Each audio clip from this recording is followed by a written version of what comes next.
Hey, what's up, guys? So, yes, as you can tell, I'm excited. I'm feeling a lot better than yesterday's past reviews, but we are here to talk about the third season of Agents of S.H.I.E.L.D. called The Laws of Nature. Now, this season 3 looks like it's gonna be pretty freaking awesome just by the first episode and just by the looks and how everything is just coming together, how the characters are being developed. Just in this first episode, it looks, in my opinion, amazing.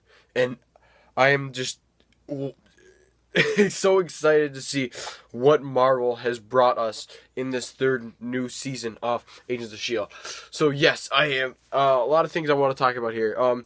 First of all, the whole thing now, kind of what this whole, kind of maybe what the next probably what the overarching thing about this series, well, this season will be, is finding these Inhumans and training them and teaching them and finding these new Inhumans and stuff, and that Lash, the main villain who you guys saw in the actual hospital, that Daisy, Lincoln and Mac all fought in the hospital.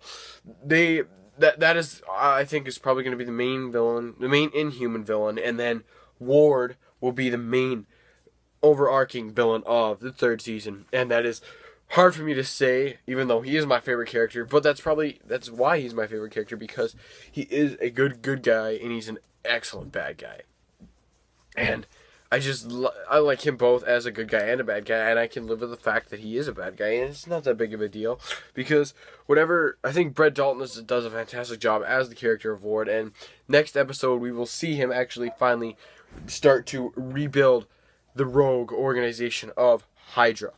But yes, Daisy, Chloe Bennett has done a fantastic job. She did a fantastic job once again in the season premiere of Agents of S.H.I.E.L.D., and so did Clark Gregg and Adrian Palicki and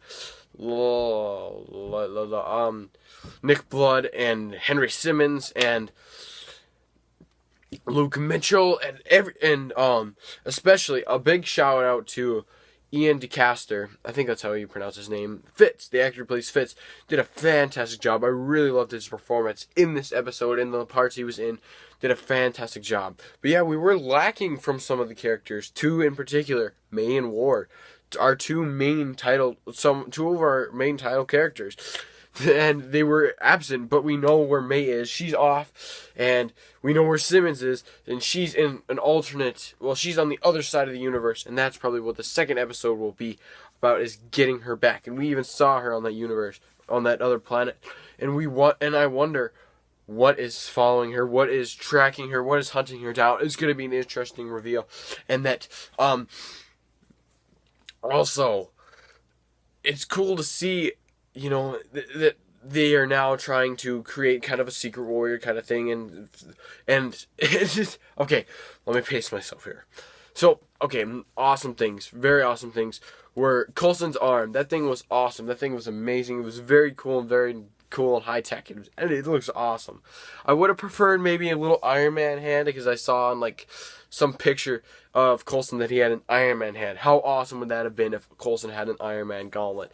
But that's not going to happen, because Tony Stark does not know that Coulson is alive. But also, that Coulson still has the axe that cut his hand off in his office. If you look particularly close, you can see that. And I'm kind of going through some Easter eggs here. And that Fitz thinks that Simmons was shrunk down by Pym particles and went into a non-molecular state. And what happens in that, forgot what it's called, but what happens in Ant-Man to Janet Van Dyne, what happens to her when she goes subatomic. He thinks that happened since the outbreak happened. And it's cool to see that Mac also mentions his axe, that he wishes he had an axe and a shotgun, like a axe-shotgun combo. That's pretty cool. And also, it is very cool to finally see President Ellis, because we haven't seen him since Iron Man 3, so it's interesting to see kind of an old familiar face back on the show, and, well, an old familiar face on the show that we know from the movie, and it's interesting, and it's cool to see that guy, because he hasn't been in any of the previous movies or previous seasons of the show, so it's very interesting to see him. So, yes, a lot of good things happen in this episode, a lot of good character development. It's also going to be interesting that Lance Hunter is going to be going and tracking down Ward. That's what his sole purpose kind of will probably be in this season, is to find Ward and take him down and get revenge for what he did to Bobby. And it's going to be very, very cool, and I'm really looking forward to that. And that him and Bobby might get married again. That's going to be pretty cool if they do. Because then that'll lead off into the spin-off show that we've been talking about, that's called Most Wanted, I believe. But yes, very fantastic first episode of season 3. A lot of great character art. Well, a lot of great show of kind of how the characters were last season and how they are now in this season, and it's very cool. And I really did like Ian DeCastro's performance. He did a fantastic job in this episode, even though he had some small scenes, but I thought they did a fantastic job with him. He did a great job. And I think that's it. But yeah, really looking forward to next week's episode. We get to see the return of that professor that was in season 1, episode 8, The Well. So yeah, it's going to be interesting to see him coming back, and hopefully they'll get Simmons back, and hopefully a little bit more, and really looking forward to what's going on with Ward. So yes, guys, what would I give this episode a rating?